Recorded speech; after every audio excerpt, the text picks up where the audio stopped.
शिक्षक के जिज्ञासुओं नमस्कार। आपका स्वागत है डॉक्टर पवन शुक्ला एजुकेशनलिस्ट के यूट्यूब चैनल पर। आप जान ही रहे हैं कि हम लोग यहाँ शिक्षा शास्त्र की चर्चा करते हैं, जो कि एजुकेशन व्यवहारिक विज्ञान है। जहाँ भी आपको शिक्षक बनना होगा उसमें ऐसे विषय, इस विषय की महत्वपूर्ण भूमिका हो, चाहे प्राइमरी के शिक्षक के रूप में हो, चाहे माध्यमिक के, चाहे फिर उच्च प्रशिक्षित स्नातक के, या फिर उच्च स्तर के शिक्षक। जहाँ भी आप बनना चाहेंगे वहाँ शिक्षा शास्त्र की आपको अति आवश्यकता होगी। और यूजीसी नेट जो एक एनटीए द्वारा, नेशनल टेस्टिंग एजेंसी द्वारा आयोजित की जाने वाली परीक्षा है, अब उसमें जो है एक प्रथम प्रश्न पत्र जो फर्स्ट पेपर आता है उसमें ये टॉपिक हमारे विशेष आपका सहयोग देंगे जो हमारे वीडियो बन रहे हैं।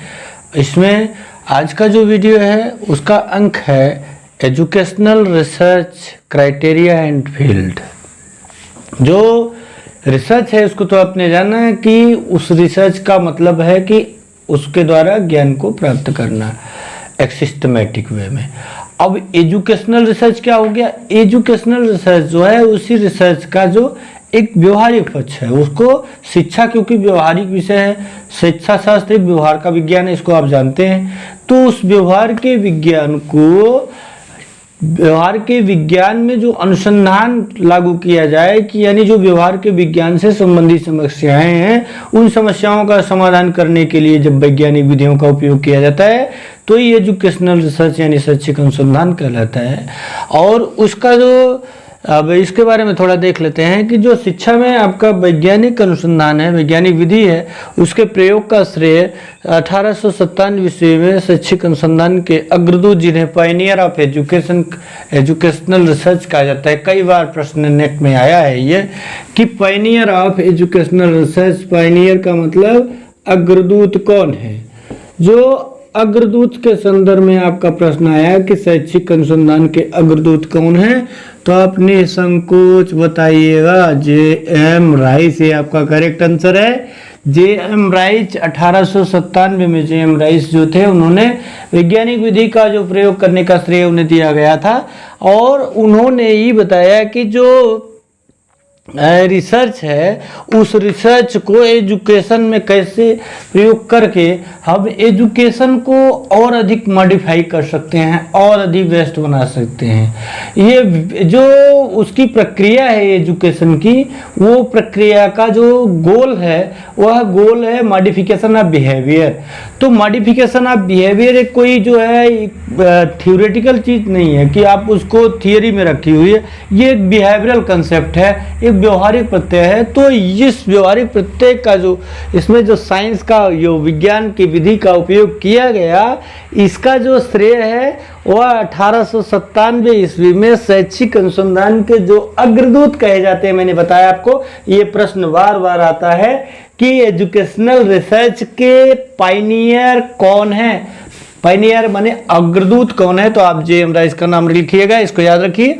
इसके कुछ मानदंड इस तरह से, जो क्राइटेरिया है इस तरह से है कि ये क्या करता है कि शिक्षा के क्षेत्र में नवीन तथ्यों की खोज तथा प्रतिपादन करता है। एजुकेशनल रिसर्च का पहला जो क्राइटेरिया है, ये मानदंड है कि ये क्या करता है कि ईआर के फील्ड में, एजुकेशनल रिसर्च के क्षेत्र में ये नवीन तथ्यों की खोज करता है। ये नए नए तथ्यों को खोजता है कि कौन कौन से तथ्य अभी इस समय आए हैं, यानी किन किन खोजों की रिसर्च की, किन किन दूसरे विषयों के ज्ञान को यहाँ रिसर्च एजुकेशन में उपयोग में लाया जा सकता है।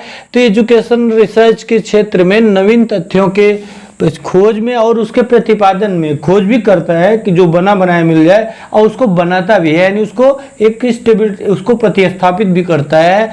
तो दूसरे इसके नर्म है कि नवीन ज्ञान की शिक्षा के क्षेत्र में उपयोगिता को प्रभावी बनाना। दूसरी बात है कि जो भी कोई न्यू नॉलेज आता है, आप देखिए जैसे आपके सामने जब कंप्यूटर आया था तो उसको जो ज्ञान के क्षेत्र में मेन स्ट्रीम में लाया गया, जो मुख्य धारा में लाया गया। तो मुख्य धारा में लाने के लिए कौन काम किया था? एजुकेशनल रिसर्च काम किया था। उसने अध्ययन किया, तो उसने अध्ययन करके देखा कि इसकी उपयोगिता है कि नहीं, इसकी उपयोगिता किस स्तर की है। तो तो नवीन ज्ञान की शिक्षा के क्षेत्र में उपयोगिता को प्रभावी बनाना इसका कार्य है। तीसरा जो मानदंड इसका है कि शैक्षिक अनुसंधान की समस्या क्षेत्र शिक्षण या बालक के विकास से संबंधित होनी चाहिए। ये जो शैक्षिक अनुसंधान है, ये आप जान लीजिए किसी भी स्तर का एजुकेशनल रिसर्च होगा वह यही कार्य करेगा। उसकी समस्या और क्षेत्र जो होगा वो शिक्षण या बालक होंगे, वो शिक्षण के विकास में और बालक के विकास से ही संबंधित होनी चाहिए। ये नेक्स्ट क्राइटेरिया है इसकी एजुकेशनल रिसर्च की। Next criteria is educational research की जो प्रॉब्लम है उसका जो स्वरूप, उसका जो फॉर्म है इस प्रकार होना चाहिए कि भी उसका प्रत्यक्षीकरण किया जा सके, उसको जो है साक्षात्कार उसका किया जा सके, उसको अनुभव में लाया जा सके, तभी उसकी उपयोगिता बढ़ सकती है। अगर वो उसका जो है हम उसको देख ही नहीं पाते, उसकी जो प्रॉब्लम है उस प्रॉब्लम को आप समझ ही नहीं पा रहे हैं कि इसकी जो प्रॉब्लम है क्या है। आप उस प्रॉब्लम को जब तक डायरेक्ट नहीं देखेंगे या फिर उसको प्रत्यक्ष नहीं कर पाएंगे तो फिर उसको कैसे आप आगे बढ़ा पाएंगे, उसकी उपयोगिता को कैसे बढ़ाएंगे। अगली बात इसमें एक जेम ट्रेवर्स की हम परिभाषा को देखते हैं। WM ट्रेवर्स ने एजुकेशनल रिसर्च की परिभाषा देते हुए कहा कि educational research is that activity which is directed towards development of science of behaviour in educational situation. What is, क्या कहते हैं कि शैक्षिक अनुसंधान वह प्रक्रिया है, क्या है, शैक्षिक अनुसंधान वह प्रक्रिया है जो कि शैक्षिक परिस्थितियों में व्यवहार विज्ञान का विकास करती है। किसमें? व्यवहार विज्ञान का विकास करती है। किसमें? शैक्षिक परिस्थितियों में। ये अनुसंधान आप रिसर्च के बारे में जो जान रहे हो वो एजुकेशनल रिसर्च, सोशल रिसर्च, जो भी इकोनॉमिकल रिसर्च हो रहा है उस यहाँ में एजुकेशनल रिसर्च बताना इसलिए अनिवार्य समझा कि इसकी आवश्यकता आपको है। तो ये एजुकेशनल रिसर्च जो है यह एक प्रक्रिया है, प्रोसेस है। Educational research is that activity which is directed towards, जो कि अग्रसारित होती है किस तरफ? डेवलपमेंट ऑफ साइंस, विज्ञान। किसके? विज्ञान के विज्ञान के विकास के लिए अग्रसारित है। किसके? Science of behaviour, science of behaviour, व्यवहार के विज्ञान के, व्यवहार विज्ञान का विकास करती है। किसमें? शैक्षिक परिस्थितियों में। इन एजुकेशनल सिचुएशन, जो शैक्षिक परिस्थितियां हैं उसमें जो व्यवहार का विज्ञान है उसका विकास का कार्य कौन करता है? एजुकेशनल रिसर्च करता है। वो चाहे प्रोसेस हो चाहे एक्टिविटी हो, वही है जो कि शैक्षिक परिस्थितियों में व्यवहार विज्ञान का विकास करती है। इसकी अब हम क्षेत्र फील्ड्स की बात करें तो इसके जो क्षेत्र दिए गए यहाँ आपको नीचे क्या मिल रहे हैं? ये नीचे ER के फील्ड मिल रहे हैं, फील्ड्स ऑफ ER। ये नीचे आपका जो दिख रहा है ये है सर्वोच्च प्राथमिकता। इसकी क्या है? उधर से चल करके ये नीचे की तरफ गया है।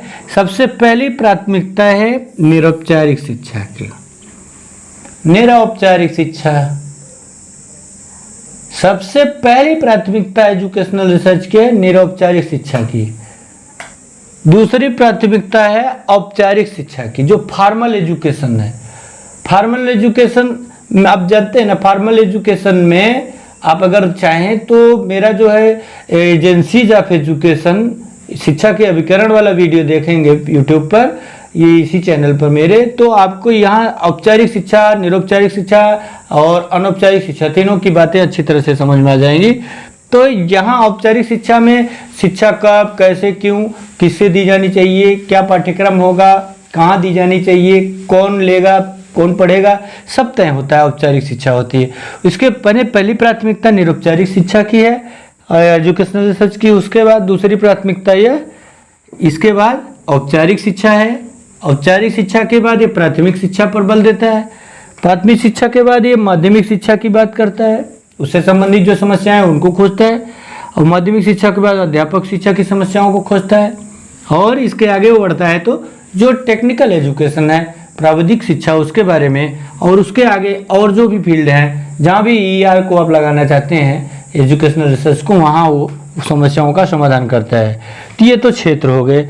इसके बाद जो इसका जो इसकी जो है अधिगम के संदर्भ में इसकी जो फील्ड है, ये तो थियोरेटिकल फील्ड है, जो उसका बिहेवियरल फील्ड है उसकी तरफ देखेंगे आप तो इसको पता चलेगा कि जो इसका सबसे महत्वपूर्ण क्षेत्र है वह शिक्षण है। अब देख रहे हैं ना टीचिंग, टीचिंग क्या है? अब जानते हैं teaching is an intimate contact between two or more person which in which one is more mature and one another is less mature. This process is organized for the more development of second. यानी जो शिक्षण की प्रक्रिया है एक अंतरंग प्रक्रिया है जिसमें एक अधिक परिपक्व व्यक्ति एक कम परिपक्व व्यक्ति से मिलता है, और पहला जो है यानी जो अधिक परिपक्व व्यक्ति है वह दूसरे कम परिपक्व व्यक्तित्व के विकास के लिए व्यवस्था करता है। तो इसमें अधिगम में ये शिक्षण पहली बात हुई। शिक्षण के बाद आप इसको भी आप समझेंगे तो उसके बाद दूसरा आप अधिगम की बात करें, लर्निंग की। What is learning? Learning is the modification of behaviour through experience and training. Learning is the modification of behaviour through experience of training. Learning is क्या है? Learning is acquirement of new knowledge and new responses. तो आप देखें तो learning बहुत सारी definitions मिल जाएंगे जिसमें आपको अधिगम को एक नए ज्ञान को नए कौशल को प्राप्त करना कहा जाता है, या फिर अधिगम को मॉडिफिकेशन ऑफ बिहेवियर कहा जाता है अनुभव और प्रशिक्षण के द्वारा। माने अधिगम जो है वो अनुभव या प्रशिक्षण के द्वारा व्यवहार का परिमार्जन भी है। तो इसमें व्यवहार के परिमार्जन से संबंधित विषयों का ध्यान देता है अधिगम के द्वारा। उसके बाद रिसोर्सेज की बात करें तो संसाधन की बात करें तो जो एजुकेशनल कंडीशंस होती हैं उसमें दो प्रकार के रिसोर्सेज होते हैं, एक तो आपके फिजिकल, दूसरे नॉन फिजिकल। फिजिकल रिसोर्सेज में आपके बिल्डिंग्स और जो पंखे, बिजली, पानी, बैठने की व्यवस्था, लैट्रिन, बाथरूम, इस तरह की जो कुछ भी व्यवस्थाएं, छोटी मोटी कैंटीन, लाइब्रेरी, तो ये एक्सपेरिमेंट के लिए लैब और लाइब्रेरी, इस तरह से सबकी बातें होती हैं। ये संसाधन में, रिसोर्सेज में ये क्या है? फिजिकल है। और नॉन फिजिकल में, अभौतिक में, जैसे आप विद्यार्थी हो गए, शिक्षक हो गए, और पुस्तकालय के कर्मी हो गए, और चतुर्थ श्रेणी के कर्मी हो गए, जो रक्षक हो गए, सिक्योरिटी गार्ड्स हो गए, चालक हो गए, इस तरह से जो है ड्राइवर आदि के, ये संसाधनों की बात करता है। उसमें भी ये रिसर्च का फील्ड है। और उसके बाद शैक्षिक मापन की बात की जाएगी तो मापन भी इसका एक महत्वपूर्ण व्यवहारिक क्षेत्र है, जिसमें क्या करता है शैक्षिक मापन मूल्यांकन दोनों एक में ही रखा जाता है। नाम में दोनों एक में भले रखा जाए, अंतर है दोनों को रखा जरूरी भी होता है एक में।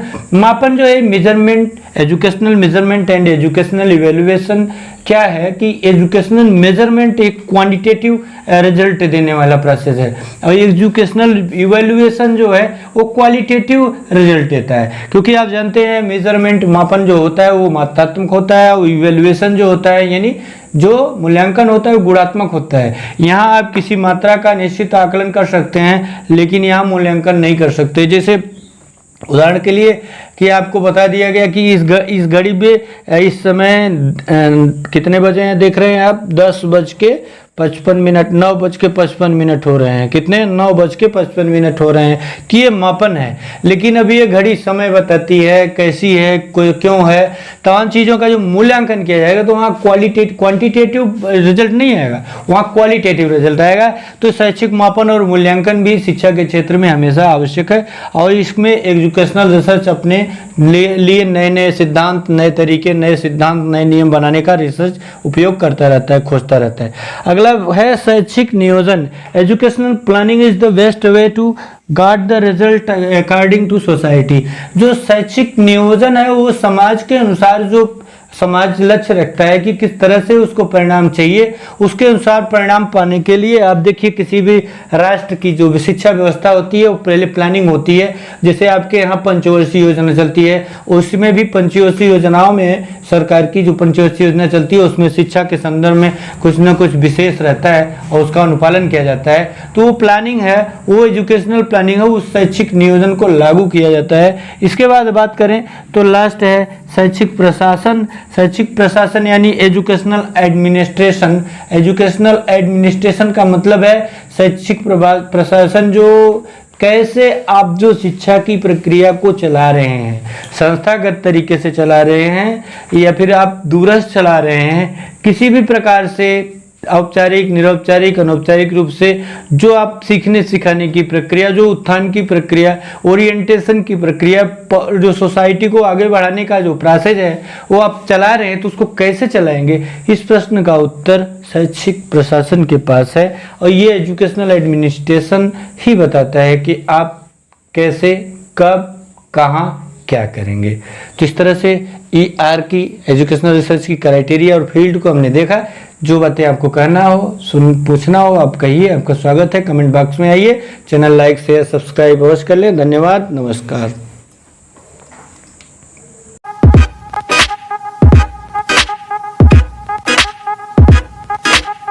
शिक्षक के जिज्ञासुओं नमस्कार। आपका स्वागत है डॉक्टर पवन शुक्ला एजुकेशनलिस्ट के यूट्यूब चैनल पर। आप जान ही रहे हैं कि हम लोग यहाँ शिक्षा शास्त्र की चर्चा करते हैं, जो कि एजुकेशन व्यवहारिक विज्ञान है। जहाँ भी आपको शिक्षक बनना होगा उसमें ऐसे इस विषय की महत्वपूर्ण भूमिका हो, चाहे प्राइमरी के शिक्षक के रूप में हो, चाहे माध्यमिक के, चाहे फिर उच्च प्रशिक्षित स्नातक के, या फिर उच्च स्तर के शिक्षक। जहाँ भी आप बनना चाहेंगे वहाँ शिक्षा शास्त्र की आपको अति आवश्यकता होगी। और UGC नेट जो एक NTA द्वारा, नेशनल टेस्टिंग एजेंसी द्वारा आयोजित की जाने वाली परीक्षा है, अब उसमें जो है एक प्रथम प्रश्न पत्र जो फर्स्ट पेपर आता है, उसमें ये टॉपिक हमारे विशेष आपका सहयोग देंगे जो हमारे वीडियो बन रहे हैं। इसमें आज का जो वीडियो है उसका अंक है educational research criteria and field. जो रिसर्च है उसको तो आपने जाना है कि उस रिसर्च का मतलब है कि उसके द्वारा ज्ञान को प्राप्त करना एक सिस्टमेटिक वे में। अब एजुकेशनल रिसर्च क्या हो गया? एजुकेशनल रिसर्च जो है उसी रिसर्च का जो एक व्यवहारिक पक्ष है, उसको शिक्षा, क्योंकि व्यवहारिक विषय है, शिक्षा शास्त्र एक व्यवहार का विज्ञान है, इसको आप जानते हैं। तो उस व्यवहार के विज्ञान को, व्यवहार के विज्ञान में जो अनुसंधान लागू किया जाए, कि यानी जो व्यवहार के विज्ञान से संबंधित समस्याएं हैं, उन समस्याओं का समाधान करने के लिए जब वैज्ञानिक विधियों का उपयोग किया जाता है तो ये एजुकेशनल रिसर्च यानी शैक्षिक अनुसंधान कहलाता है। और उसका जो, अब इसके बारे में थोड़ा देख लेते हैं कि जो शिक्षा में आपका वैज्ञानिक अनुसंधान है, वैज्ञानिक विधि है, उसके प्रयोग का श्रेय 1897 ईस्वी में शैक्षिक अनुसंधान के अग्रदूत, जिन्हें पायनियर ऑफ एजुकेशनल रिसर्च कहा जाता है। कई बार प्रश्न नेट में आया है ये कि Pioneer of educational research, Pioneer का मतलब अग्रदूत कौन है। जो अग्रदूत के संदर्भ में आपका प्रश्न आया कि शैक्षिक अनुसंधान के अग्रदूत कौन है, तो आप निसंकोच बताइएगा JM राइस। ये आपका करेक्ट आंसर है। JM राइस 1897 में JM राइस जो थे, उन्होंने वैज्ञानिक विधि का जो प्रयोग करने का श्रेय उन्हें दिया गया था। और उन्होंने ये बताया कि जो रिसर्च है उस रिसर्च को एजुकेशन में कैसे प्रयोग करके हम एजुकेशन को और अधिक मॉडिफाई कर सकते हैं और अधिक बेस्ट बना सकते हैं। ये जो उसकी प्रक्रिया है एजुकेशन की, वो प्रक्रिया का जो गोल है वह गोल है मॉडिफिकेशन ऑफ बिहेवियर। तो मॉडिफिकेशन ऑफ बिहेवियर एक कोई जो है थ्योरेटिकल चीज़ नहीं है कि आप उसको थियरी में रखी हुई है, ये एक बिहेवियरल कंसेप्ट है, एक व्यवहारिक प्रत्यय है। तो इस व्यवहारिक प्रत्यय का जो इसमें जो साइंस का, जो विज्ञान की विधि का उपयोग किया गया, इसका जो श्रेय है वह 1897 ईस्वी में शैक्षिक अनुसंधान के जो अग्रदूत कहे जाते हैं। मैंने बताया आपको, ये प्रश्न बार बार आता है कि एजुकेशनल रिसर्च के पायनियर कौन है। पायनियर माने अग्रदूत कौन है, तो आप JM राइस का नाम लिखिएगा, इसको याद रखिए। इसके कुछ मानदंड इस तरह से, जो क्राइटेरिया है इस तरह से है कि ये क्या करता है कि शिक्षा के क्षेत्र में नवीन तथ्यों की खोज तथा प्रतिपादन करता है। एजुकेशनल रिसर्च का पहला जो क्राइटेरिया है, ये मानदंड है कि ये क्या करता है कि ER के फील्ड में, एजुकेशनल रिसर्च के क्षेत्र में ये नवीन तथ्यों की खोज करता है। ये नए नए तथ्यों को खोजता है कि कौन कौन से तथ्य अभी इस समय आए हैं, यानी किन किन खोजों की रिसर्च की, किन किन दूसरे विषयों के ज्ञान को यहाँ रिसर्च एजुकेशन में उपयोग में लाया जा सकता है। तो एजुकेशन रिसर्च के क्षेत्र में नवीन तथ्यों के खोज में और उसके प्रतिपादन में खोज भी करता है कि जो बना बनाया मिल जाए, और उसको बनाता भी है, यानी उसको एक स्टेबिलिटी, उसको प्रतिस्थापित भी करता है। तो दूसरा इसका नॉर्म है कि नवीन ज्ञान की शिक्षा के क्षेत्र में उपयोगिता को प्रभावी बनाना। दूसरी बात है कि जो भी कोई न्यू नॉलेज आता है, आप देखिए जैसे आपके सामने जब कंप्यूटर आया था तो उसको जो ज्ञान के क्षेत्र में मेन स्ट्रीम में लाया गया, जो मुख्य धारा में लाया गया, तो मुख्य धारा में लाने के लिए कौन काम किया था? एजुकेशनल रिसर्च काम किया था। उसने अध्ययन किया, तो उसने अध्ययन करके देखा कि इसकी उपयोगिता है कि नहीं, इसकी उपयोगिता किस स्तर की है। तो नवीन ज्ञान की शिक्षा के क्षेत्र में उपयोगिता को प्रभावी बनाना इसका कार्य है। तीसरा जो मानदंड इसका है कि शैक्षिक अनुसंधान की समस्या क्षेत्र शिक्षण या बालक के विकास से संबंधित होनी चाहिए। ये जो शैक्षिक अनुसंधान है, ये आप जान लीजिए किसी भी स्तर का रिसर्च, एजुकेशनल रिसर्च होगा, वह यही कार्य करेगा। उसकी समस्या और क्षेत्र जो होगा वो शिक्षण या बालक होंगे, वो शिक्षण के विकास में और बालक के विकास से ही संबंधित होनी चाहिए। ये नेक्स्ट क्राइटेरिया है इसकी एजुकेशनल रिसर्च की। Next criteria is educational research की जो प्रॉब्लम है उसका जो स्वरूप, उसका जो फॉर्म है इस प्रकार होना चाहिए कि भी उसका प्रत्यक्षीकरण किया जा सके, उसको जो है साक्षात्कार उसका किया जा सके, उसको अनुभव में लाया जा सके, तभी उसकी उपयोगिता बढ़ सकती है। अगर उसका जो है हम उसको देख ही नहीं पाते, उसकी जो प्रॉब्लम है उस प्रॉब्लम को आप समझ ही नहीं पा रहे हैं कि इसकी जो प्रॉब्लम है क्या है। आप उस प्रॉब्लम को जब तक डायरेक्ट नहीं देखेंगे या फिर उसको प्रत्यक्ष नहीं कर पाएंगे तो फिर उसको कैसे आप आगे बढ़ा पाएंगे, उसकी उपयोगिता को कैसे बढ़ाएंगे। अगली बात इसमें एक जेम ट्रेवर्स की हम परिभाषा को देखते हैं। WM ट्रेवर्स ने एजुकेशनल रिसर्च की परिभाषा देते हुए कहा कि educational research is that activity which is directed towards development of science of behaviour in educational situation. What is, क्या कहते हैं कि शैक्षिक अनुसंधान वह प्रक्रिया है, क्या है? शैक्षिक अनुसंधान वह प्रक्रिया है जो कि शैक्षिक परिस्थितियों में व्यवहार विज्ञान का विकास करती है। किसमें? व्यवहार विज्ञान का विकास करती है। किसमें? शैक्षिक परिस्थितियों में। ये अनुसंधान आप रिसर्च के बारे में जो जान रहे हो, वो एजुकेशनल रिसर्च, सोशल रिसर्च, जो भी इकोनॉमिकल रिसर्च हो रहा है, उस यहाँ में एजुकेशनल रिसर्च बताना इसलिए अनिवार्य समझा कि इसकी आवश्यकता आपको है। तो ये एजुकेशनल रिसर्च जो है यह एक प्रक्रिया है, प्रोसेस है। Educational research is that activity which is directed towards, जो कि अग्रसारित होती है किस तरफ? डेवलपमेंट ऑफ साइंस, विज्ञान। किसके? विज्ञान के विज्ञान के विकास के लिए अग्रसारित है। किसके? Science of behaviour, science of behaviour, व्यवहार के विज्ञान के, व्यवहार विज्ञान का विकास करती है। किसमें? शैक्षिक परिस्थितियों में। इन एजुकेशनल सिचुएशन, जो शैक्षिक परिस्थितियां हैं उसमें जो व्यवहार का विज्ञान है उसका विकास का कार्य कौन करता है? एजुकेशनल रिसर्च करता है। वो चाहे प्रोसेस हो चाहे एक्टिविटी हो, वही है जो कि शैक्षिक परिस्थितियों में व्यवहार विज्ञान का विकास करती है। इसकी अब हम क्षेत्र फील्ड्स की बात करें तो इसके जो क्षेत्र दिए गए यहाँ आपको नीचे क्या मिल रहे हैं? ये नीचे ER के फील्ड मिल रहे हैं, फील्ड्स ऑफ ER। ये नीचे आपका जो दिख रहा है ये है सर्वोच्च प्राथमिकता। इसकी क्या है? उधर से चल करके ये नीचे की तरफ गया है। सबसे पहली प्राथमिकता है निरौपचारिक शिक्षा की। निरौपचारिक शिक्षा सबसे पहली प्राथमिकता एजुकेशनल रिसर्च की है, निरौपचारिक शिक्षा की। दूसरी प्राथमिकता है औपचारिक शिक्षा की, जो फॉर्मल एजुकेशन है। फॉर्मल एजुकेशन आप जानते हैं ना, फॉर्मल एजुकेशन में आप अगर चाहें तो मेरा जो है एजेंसीज ऑफ एजुकेशन शिक्षा के अभिकरण वाला वीडियो देखेंगे यूट्यूब पर, ये इसी चैनल पर मेरे, तो आपको यहाँ औपचारिक शिक्षा, निरौपचारिक शिक्षा और अनौपचारिक शिक्षा तीनों की बातें अच्छी तरह से समझ में आ जाएंगी। तो यहाँ औपचारिक शिक्षा में शिक्षा कब, कैसे, क्यों, किससे दी जानी चाहिए, क्या पाठ्यक्रम होगा, कहाँ दी जानी चाहिए, कौन लेगा, कौन पढ़ेगा, सब तय होता है, औपचारिक शिक्षा होती है।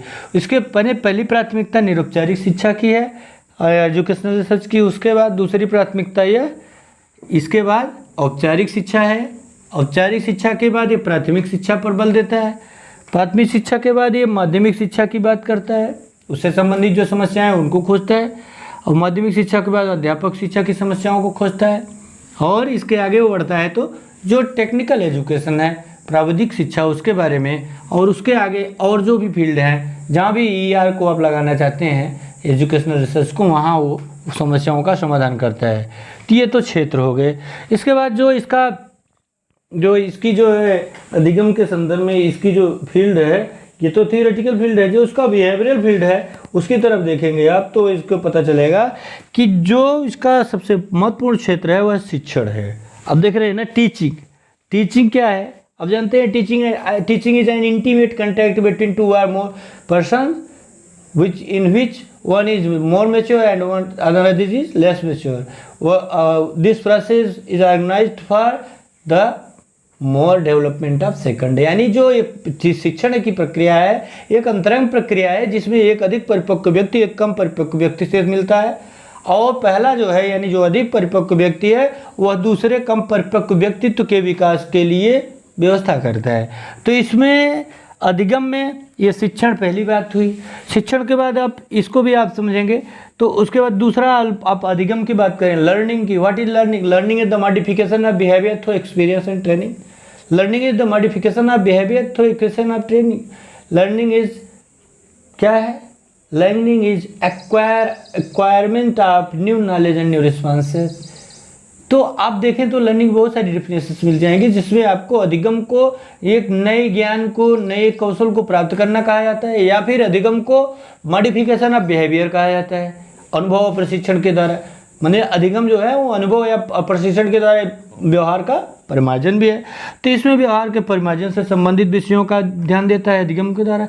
उसके बाद रिसोर्सेज की बात करें तो संसाधन की बात करें तो जो एजुकेशनल कंडीशंस होती हैं उसमें दो प्रकार के रिसोर्सेज होते हैं, एक तो आपके फिजिकल, दूसरे नॉन फिजिकल। फिजिकल रिसोर्सेज में आपके बिल्डिंग्स और जो पंखे, बिजली, पानी, बैठने की व्यवस्था, लैट्रिन, बाथरूम, इस तरह की जो कुछ भी व्यवस्थाएं, छोटी मोटी कैंटीन, लाइब्रेरी, तो ये एक्सपेरिमेंट के लिए लैब और लाइब्रेरी, इस तरह से सबकी बातें होती हैं। ये एक संसाधन में, रिसोर्सेज में ये क्या है? फिजिकल है। और नॉन फिजिकल में, अभौतिक में, जैसे आप विद्यार्थी हो गए, शिक्षक हो गए, और पुस्तकालय के कर्मी हो गए, और चतुर्थ श्रेणी के कर्मी हो गए, जो रक्षक हो गए, सिक्योरिटी गार्ड्स हो गए, चालक हो गए, इस तरह से जो है ड्राइवर आदि के, ये संसाधनों की बात करता है। उसमें भी ये रिसर्च का फील्ड है।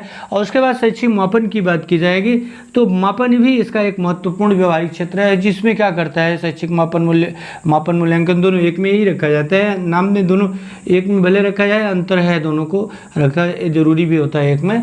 मापन जो है measurement, educational measurement and educational evaluation क्या है कि एजुकेशनल मेजरमेंट एक क्वांटिटेटिव रिजल्ट देने वाला प्रोसेस है, और एजुकेशनल इवेल्युएशन जो है वो क्वालिटेटिव रिजल्ट देता है। क्योंकि आप जानते हैं मेजरमेंट, मापन जो होता है वो मात्रात्मक होता है, और इवेल्युएशन जो होता है यानी जो मूल्यांकन होता है वो गुणात्मक होता है। यहाँ आप किसी मात्रा का निश्चित आकलन कर सकते हैं, लेकिन यहाँ मूल्यांकन नहीं कर सकते। जैसे उदाहरण के लिए कि आपको बता दिया गया कि इस घड़ी में इस समय कितने बजे हैं, देख रहे हैं आप, 10:55, 9:55 हो रहे हैं। कितने? 9:55 हो रहे हैं। तो ये मापन है। लेकिन अब ये घड़ी समय बताती है, कैसी है, क्यों है, तमाम चीज़ों का जो मूल्यांकन किया जाएगा तो वहाँ क्वांटिटेटिव रिजल्ट नहीं आएगा, वहाँ क्वालिटेटिव रिजल्ट आएगा। तो शैक्षिक मापन और मूल्यांकन भी शिक्षा के क्षेत्र में हमेशा आवश्यक है, और इसमें एजुकेशनल रिसर्च अपने लिए नए नए सिद्धांत, नए तरीके, नए सिद्धांत, नए नियम बनाने का रिसर्च उपयोग करता रहता है, खोजता रहता है। अगला है शैक्षिक नियोजन। Educational planning is the best way to guard the result according to society. जो शैक्षिक नियोजन है वो समाज के अनुसार जो समाज लक्ष्य रखता है कि किस तरह से उसको परिणाम चाहिए, उसके अनुसार परिणाम पाने के लिए आप देखिए किसी भी राष्ट्र की जो भी शिक्षा व्यवस्था होती है वो पहले प्लानिंग होती है। जैसे आपके यहाँ पंचवर्षीय योजना चलती है, उसमें भी पंचवर्षीय योजनाओं में सरकार की जो पंचवर्षीय योजना चलती है उसमें शिक्षा के संदर्भ में कुछ ना कुछ विशेष रहता है और उसका अनुपालन किया जाता है। तो वो प्लानिंग है, वो एजुकेशनल प्लानिंग है, उस शैक्षिक नियोजन को लागू किया जाता है। इसके बाद बात करें तो लास्ट है शैक्षिक प्रशासन। शैक्षिक प्रशासन यानी एजुकेशनल एडमिनिस्ट्रेशन। एजुकेशनल एडमिनिस्ट्रेशन का मतलब है शैक्षिक प्रशासन, जो कैसे आप जो शिक्षा की प्रक्रिया को चला रहे हैं, संस्थागत तरीके से चला रहे हैं या फिर आप दूरस्थ चला रहे हैं, किसी भी प्रकार से औपचारिक, निरौपचारिक, अनौपचारिक रूप से जो आप सीखने सिखाने की प्रक्रिया, जो उत्थान की प्रक्रिया, ओरिएंटेशन की प्रक्रिया, जो सोसाइटी को आगे बढ़ाने का जो प्रोसेस है वो आप चला रहे हैं, तो उसको कैसे चलाएंगे, इस प्रश्न का उत्तर शैक्षिक प्रशासन के पास है। और ये एजुकेशनल एडमिनिस्ट्रेशन ही बताता है कि आप कैसे, कब, कहाँ, क्या करेंगे। तो इस तरह से ER की एजुकेशनल रिसर्च की क्राइटेरिया और फील्ड को हमने देखा।